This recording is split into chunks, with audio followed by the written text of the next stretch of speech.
Hi, good afternoon. We're delighted to be joined by Gordon Brown, who, as you know, is the Secretary General's Special Envoy on Global Education. Sir, welcome again. Yeah, and it's a pleasure to be here. And I want to talk today about the 99% of the world's young refugees who are the lost generation that are now becoming the invisible generation, who will never get a place in college or higher education. Only 1% will. And the 80% of refugee teenagers who will never get a secondary education, only 20% will. A lost generation is not only identified by empty classrooms and silent playgrounds and short, unmarked graves. A lost generation is one where hope dies in those who live. And the urgency of talking about this today comes not only as the Security Council is briefed on the difficult circumstances in Yemen affecting millions of children, but as this year starts with escalating crises, the estimated 3 million exodus from Venezuela, 500,000 out-of-school children alone in the Central African Republic, the need to reopen 1,000 schools in Afghanistan, where there are still 3.7 million out-of-school children, and the ongoing refugee crisis as a result of what is happening in Myanmar, in Sudan, in Syria, and in other parts of the world. The desolation of this lost generation was brought home to me over these last few months with reports from the Moria refugee camp in Greece, where no formal education is on offer to any of the hundreds of children who are there. And we found that 2 young boys, one only 10 years old, had attempted suicide. Now, that's an age of 10 when life should be in front of you, full of hope and excitement at every new dawn. But young people so devoid of hope at the age of 10 that they were attempting to take their own lives. Now, on Thursday, that is February 21st, that's the day after tomorrow, the Education Cannot Wait Fund, which I chair and which is headed by Yasmin Sharif, and which was set up to provide opportunity for displaced children in crises, will launch with its coalition a programme for safe and reliable education for 500,000 children in Afghanistan, including more than 320,000 girls. Then, on 27th February, in the Central African Republic, a coalition with ECW will launch a new 3-year education programme to get to 900,000 children, half of whom, again, are girls, to address the violence and displacement that has left nearly 500,000 children there out of school. That follows the programme we launched in Uganda in September to help with the influx of South Sudanese refugees, and we aim to catalyse 1.8 billion in education finance for displaced children and refugees by 2021. And current investments will reach 2.5 million children, but our aim is to go further in these next few years. We have 25 priority countries. We're already in 19 of these countries. And, of course, we are dealing with 12 million child refugees, 30 million displaced children, 75 million children, more than the whole population of a country like Germany, caught in conflict and in emergencies. We find that children are broken not just by the waves that submerge the life vests on a boat that is trying to bring refugees to Europe, or the convoy that does not make it to the besieged town. We find that children are broken by the absence of hope, the soul-crushing certainty that there is nothing ahead for which to plan or prepare, not even a place in a school classroom. And what's holding them back now is not just their location, their homelessness and their poverty, but the death of their dreams. It's something that has been reported from so many parts of the world where we now have refugees and displaced children. Now, the only way to reach the Sustainable Development Goal, the United Nations goal for every child at school, is for a child's real passport to the future stamped in the classroom and not at a border checkpost. We need education without borders, in other words, the right of even the stateless and the displaced child to a quality education. And we are, of course, launching in the next few weeks the International Finance Facility for Education, which is designed to serve 700 million children living in low and middle income countries where the majority of the out-of-school children of the world are, and where the greatest number of displaced children live. And this finance facility is advancing rapidly with support from the World Bank, the regional development banks, the United Nations itself, and we hope to have an event in April where prospective donors will be asked to contribute what could in the end be a 10 billion fund that could make it possible for us finally to deal with the needs of millions of displaced and refugee children around the world. You've heard about Yemen today. I'm talking about the other crisis-affected countries. It's time the world woke up to the horror of so many children devoid of hope. Thanks, and I'll prepare to answer any questions. Great, thank you very much.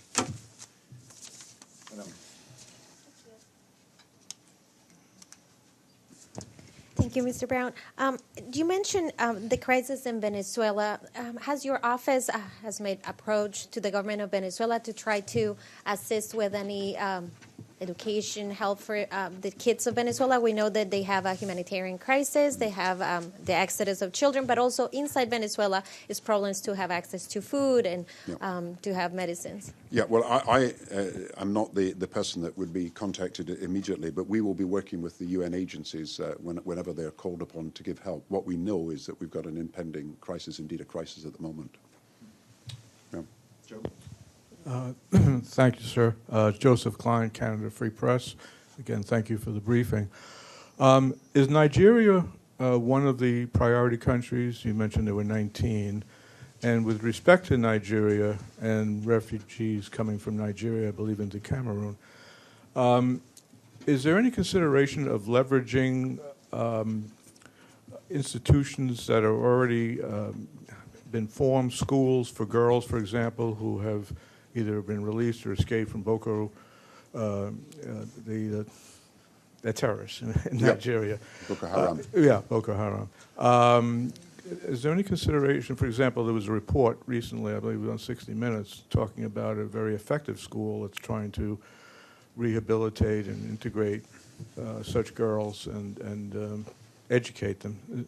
Are you going to be leveraging? Well, I was involved, as some of you may know, with the attempt to bring back the girls who were kidnapped and abducted from Chibok in northern Nigeria. And some, of course, have never returned. Some who did return could not obviously go back to the schools or the kind of schools that they've been at, and were put in were educated in other parts of Nigeria. And of course, some suffered great psychological harm and had to have special care. In Nigeria, which of course you know is in limbo because the elections were postponed this week, we reckon there are now 13 million children who are not going to school. So Nigeria has the biggest out-of-school population in the world, bigger than Pakistan, bigger than other countries. It is still spending only around 2% of its national income on education. We are prepared through the International Finance Facility and other means to give support to Nigeria to improve its education system, but it will have to be a partnership between the government and the international agencies, and we are stand ready to help in that way.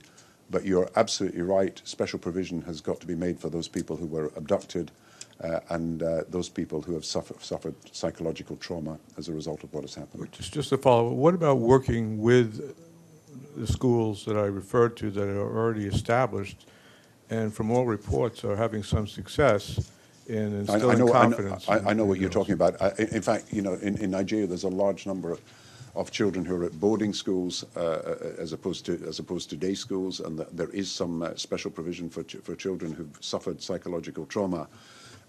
Education cannot wait. It can help, obviously, when there's displacement, when children are displaced. But I think we've got to look at Nigeria as a whole. There are 13 million children in total who are not at school, and this is a massive educational problem that's got to be addressed by the government and the international agencies working together. Hi, my name is Ibtisam Azim from Al Arab Al Jadid newspaper. I have a couple of questions. The first one regarding the U.S. and the borders and the refugees who are coming here. To which extent are held on the camps? To which extent you are concerned about the education, especially for children? And the second question is regarding Syrian refugees in Lebanon. In the past, you talked about the program that you, the shift programs, the schools in the afternoon for Syrian children. Could you update us on that?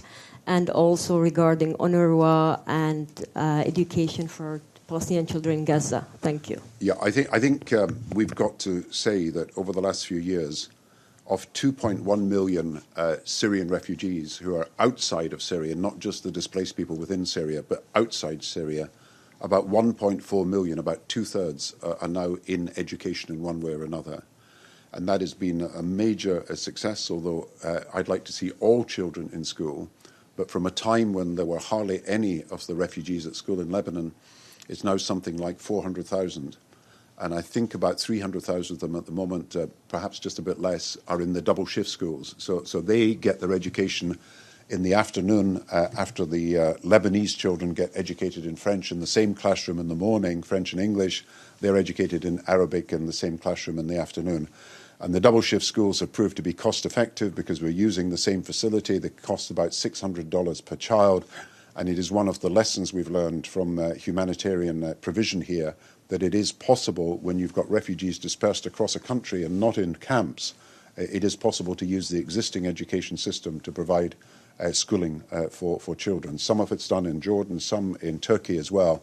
But the major success of double shift schools has been in Lebanon, and I think this helps us look at how we can plan for the future. I also was involved, as many of you may know, in UNRWA's attempt to get additional funding, and I think a number of countries have come in at what was a desperate situation for the Palestinian refugees. As far as the American border is concerned, I think your question is really not for me, it's for President Trump. But the principle must be that no child should be denied education, and we would want to make sure that every child has the chance of an education. Mr. Bays. James Bays, Al Jazeera. One of your target countries is Afghanistan. I'd like to get your thoughts on Afghanistan.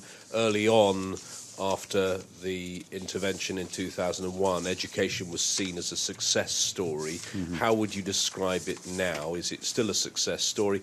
And as someone who deals with this now, but has also dealt with it with Afghanistan in a very different capacity in the past, what are your thoughts about the talks taking place with the Taliban, given the Taliban's view in the past on education? Well, I think some of your questions are probably for the British Prime Minister and not for the UN Special Envoy. I will deal with the questions that are relevant to the Special Envoy. When we decided to invest in education in Afghanistan, we increased the number of children in school, if I remember right, from 2 million to 6 million. So there was a massive shift in the opportunities for girls particularly, who had never really had the chance of education under the Taliban, to get the chance of going to school. And there was a major investment made by all the coalition partners in education. At the moment, as you see from the figures that I'm giving you, there are 1,000 schools in Afghanistan that need to be reopened, partly because of the violence that has taken place in the last year or two. And there's 3.7 million out-of-school children. That is still, in the schools in Afghanistan, a far larger number than there were before the Taliban were removed. But clearly, that is not satisfactory. We have got to do more. And one of our obligations to the people of Afghanistan, particularly to the children of Afghanistan, must be to ensure that these 3.7 million children, 2 million of them are girls, so a far bigger proportion are girls than there are of boys, are no longer denied the education that is their right. You're tempting me to venture into other questions, and I'm not really going to do so. I'm just going to emphasize that in every country in the world, we should be aware that there are now 260 million children who should be at school today, who are not going to school today. That's 250 million children. And as far as the current trends take us, unless we take the sort of action that I'm suggesting, like creating this new education facility, even in 2030, there will still be more than 200 million children who are not going to school. And that is a figure that must be completely unacceptable in a world where every single country, every part of the international community signed up to the Sustainable Development Goal that said that every single child would not only be in school, but be in primary and secondary education and getting a quality education by 2030. We are so completely off track that we need these emergency measures now to be taken in 2019 if we're going to have a chance of meeting the Sustainable Development Goal target by 2030. And Afghanistan is one of the countries, Pakistan, Nigeria, Afghanistan, the Democratic Republic of the Congo. These are some of the countries where we've got the biggest out-of-school populations of children, and it is completely unacceptable, and it is avoidable. Welcome back. Thank you.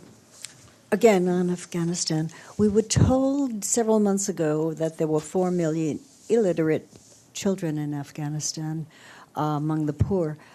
I finally got an understanding of what illiterate meant. It meant they cannot read or write, which is to be imprisoned in a way.